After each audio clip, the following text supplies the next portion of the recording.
సీతమ్మవారి పుట్టుకే అద్భుతం. మీరు గమనిస్తే రామాయణమైనా మహాభారతమైనా కారణజన్ముల పుట్టుకలన్నీ విచిత్రంగానే ఉంటాయి. సాక్షాత్ లక్ష్మీ అవతారమే సీతమ్మ. తల్లి గర్భంలో 9 మాసాలు ఉండి నరుడిగా పుడితే తప్ప రావణుడు అంతం కాడు.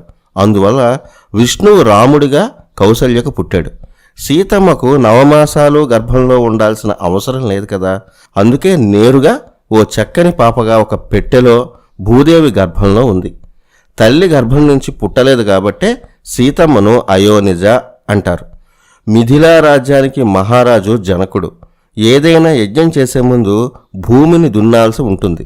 అలా భూమిని జనకుడు నాగలితో దున్నుతున్నప్పుడు నాగలి కొమ్ముకి ఏదో తగిలింది. ఏంటా అని చూస్తే ఒక పెట్టె. అందులో అందాల భరిణ లాంటి పాప.